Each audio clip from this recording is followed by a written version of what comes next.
बहुत महत्वपूर्ण सवाल पर आपने मुझे पूछने का समय दिया है। अध्यक्ष महोदय, ये सरकार किसी और का रिकॉर्ड बनाए ना बनाए, लेकिन पेपर लीक का रिकॉर्ड जरूर ये सरकार बनाएगी। अध्यक्ष महोदय, मुझे इसके बैकग्राउंड में नहीं जाना है कि पूछें। अध्यक्ष महोदय, मुझे बैकग्राउंड में नहीं जाना है कि कब कैसे किस संस्था को बनाया गया है। पूरे देश के छात्र इस पे आंदोलित थे। लगातार अखबार और सीबीआई की जांच के बाद चीज़ें सामने आ रही हैं, लोग पकड़े जा रहे हैं, जेल भेजे जा रहे हैं। मैं अध्यक्ष महोदय आपके माध्यम से पूछना चाहता हूं मंत्री जी से, क्या सेंटर वाइज जिन बच्चों को सबसे ज़्यादा नंबर मिले हैं, क्या उसकी सूची जारी करेंगे? 30,000 सीटें जहाँ हैं, कई सेंटर अध्यक्ष महोदय ऐसे हैं जहां 2,000-2,500 बच्चे पास हो गए हैं। सरकारी सीटें 30,000 हैं। कई सेंटर में 2,000 से ज्यादा पास हो गए। कई प्रदेश के ऐसी जगह है जहां पर कुछ सेंटर से 600 से 650 से ज्यादा सबसे ज्यादा नंबर हैं। और अगर वो संस्था इतनी क्रेडिबल थी तो अध्यक्ष महोदय, जिन सेंटर्स पे ये परीक्षा हुई उन सेंटर्स का इंफ्रास्ट्रक्चर क्या था? क्या मंत्री जी ने जानकारी की थी इस बात की? अध्यक्ष महोदय, मेरे आपके माध्यम से एक ही निवेदन है कि बिना ये मंत्री जी रहेंगे तो न्याय नहीं मिलेगा बच्चों को। अध्यक्ष महोदय, आदरणीय अखिलेश जी की प्रश्न का मैं विनम्रता से उत्तर देना चाहूँगा कि अभी अभी सुप्रीम कोर्ट में जो चल रहा है केस, सुप्रीम कोर्ट ने ऑर्डर दिया पूरा विद्यार्थियों की सूची को वेबसाइट में उपलब्ध करा दो। सर, पिछले 3 दिन से देश भर की सारे विद्यार्थियों की लिस्ट पब्लिक डोमेन में उपलब्ध है। ये सारा चीज़ खुले पे है और कई प्रकार की तर्क आ चुका है। सर, मैं एक अभी उसमें केरल के विद्यार्थी भी अच्छे किए हैं। क्या हम ये कहेंगे भी वहाँ भी कुछ गड़बड़ी हुई थी? ऐसे आरोप करना, मैं देश की ग्रामीण इलाका, देश की एसटी एससी इस बार सबसे अच्छा परफॉर्मेंस करने वाले देश की एसटी एससी ग्रामीण बैकग्राउंड आर्थिक पिछड़े लोगों की है। क्या हम उनकी मेधा को हम चुनौती देते हैं? और बाकी रहा क्वेश्चन पेपर लीक की, सर मैं शुरू से मेरा एक स्टैंड रहा, राजनीति नहीं करना, लेकिन अखिलेश जी जब वहाँ दायित्व में थे उस सूबे की, सर सारे सूची है कितने बार उत्तर प्रदेश में क्वेश्चन पेपर लीक हुए हैं। माननीय एक मिनट प्लीज, एक मिनट। राहुल गांधी जी, आप प्रश्न पूछना चाहते हैं? Speaker sir, it's obvious to the whole country. It's obvious to the whole country that there is a very serious problem in our examination system. This is not just a question of NEET, it is in all the major examinations.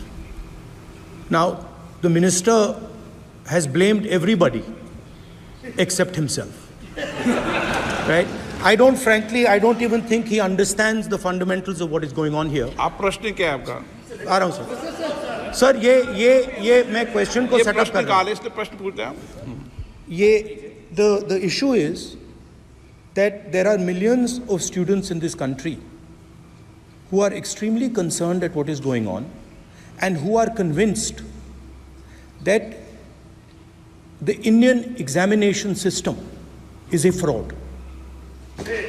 That is what is at stake here. Millions of people believe that if you are rich and if you have money, you can buy the Indian examination system. And by the way, and this is the same feeling that the people in the opposition have. And that is why we are asking some very simple questions to Honorable Minister.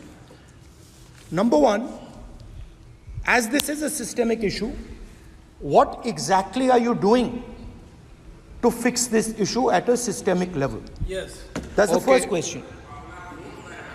Okay, question में चल रहा है अभी। Please. अब मैं मंत्री जी, मैं एक बार बोल दूं इस बात पे? चलो मंत्री जी, आप शॉर्ट में जवाब दो, फिर मैं बोल ही देता हूं। आज आप शॉर्ट में जवाब देना। अध्यक्ष महोदय, मेरे जो शिक्षा है, मेरे जो संस्कार है, मेरे जो सामाजिक जीवन है, मेरे को मेरे राज्य की, मेरे सूबे की जनता की स्वीकृति मिली है। मैं किसी की, मेरे बौद्धिक और मेरे संस्कार की सर्टिफिकेट मेरे को सारी सदन में किसी से नहीं चाहिए। देश की प्रजातंत्र में चुन के मेरे नेता प्रधानमंत्री मोदी जी को प्रधानमंत्री की भूमिका दिया है। मैं उनकी निर्णय से यहाँ उत्तर दे रहा हूँ सदन को। बाकी ये कहना चिल्लाने से सच झूठ नहीं हो जाएगा साहब। ये जो कहा गया देश की अभी की एग्जामिनेशन सिस्टम रबिश है सर, इससे दुर्भाग्यजनक बयान देश की नेता प्रतिपक्ष का कुछ नहीं हो सकता है सर। मैं कठोर शब्द से उसको निंदा करता हूं। बाकी रहा, मैं सर आपके सामने, आपके माध्यम से देश के सामने सर एक तथ्य रखता हूं सर। जिन्होंने रिमोट से सरकारें चलाई है, 2010 में 3 बिल आया था सर शिक्षा सुधार के लिए। उन्हीं की पार्टी के नेता आदरणीय कपिल सिब्बल साहब 3 बिल लाए थे। उसमें से एक बिल था एजुकेशन, उसमें एक बिल था prohibition of unfair practice bill 2010, जिसकी उद्देश्य एजुकेशन इंस्टीट्यूशन में माल प्रैक्टिस को बंद करना। सर मेरे सरकार की हिम्मत है, अभी हमने पब्लिक एग्जामिनेशन की रेगुलरिटीज में बिल लाए, कानून बनाए।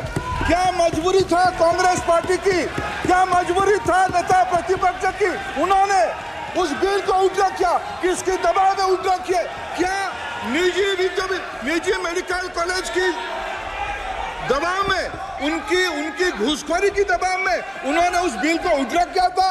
सच सुनने की सामने है ये।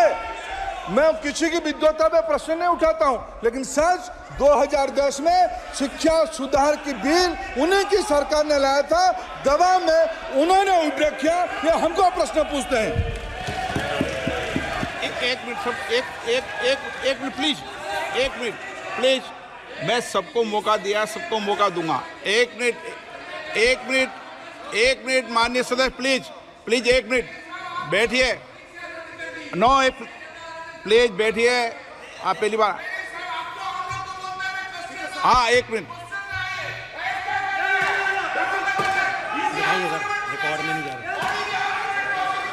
कल्याण जी प्लीज, कल्याण जी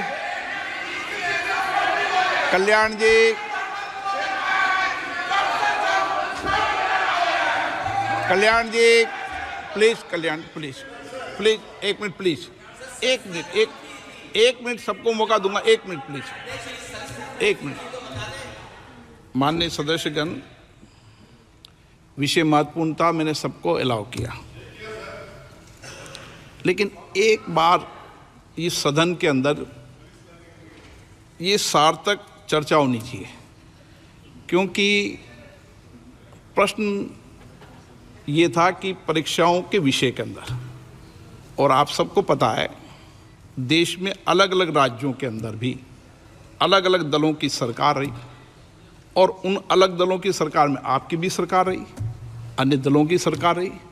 वहाँ भी कई बार प्रश्न लीक हुए, प्रश्न पत्र लीक हुए और परीक्षाओं पर प्रश्न उठे। मेरे सवाल, 1 मिनट मैं बता रहा हूँ जिसको, आप पूरी बात सुनिए मेरी। मेरा कहना ये है कि हम और उन 1 मिनट प्लीज बैठिए, 1 मिनट नीट नहीं सारी। हमारा सवाल ये है कि हम यहाँ इसलिए चिंता के लिए बैठे हैं कि भविष्य में हमारे विद्यार्थियों के भविष्य पर कोई विषय न उठे, इसलिए किस तरीके का मैकेनिज्म डेवलप करें, परीक्षाओं का क्या बेहतर सिस्टम डेवलप करें, इसमें सबके सुझाव आए ताकि भविष्य के अंदर, और उसके लिए जो उत्तम सुझाव हो सकते हैं सरकार भी उस उत्तम सुझावों को मानेगी। 1 मिनट। लेकिन हम अगर सारे परीक्षाओं पर सवाल उठाएंगे तो कई राज्यों में कई दलों की सरकार है जो परीक्षाएं आयोजित करती रहती है।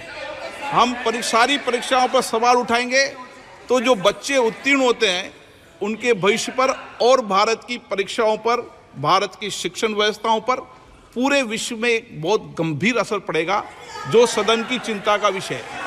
और इसके लिए सभी राज्यों ने अपने अपने यहाँ कानून बनाए, संसद ने भी कानून बनाए, कानून बनाने के अलावा इस विषय के अंदर एजेंसी जांच कर रही है, कोर्ट निगरानी कर रही है। हमारा सवाल ये होना चाहिए कि हम कैसे सकारात्मक रूप से सुझाव देकर इस सिस्टम को और बेहतर कर सकते हैं, ये होना चाहिए। आरोप प्रत्यारोप से सदन नहीं है। आप बेहतर सिस्टम डेवलप करो और कभी भी सारे एग्जामिनरों पर सवाल उठाना सदन के लिए उचित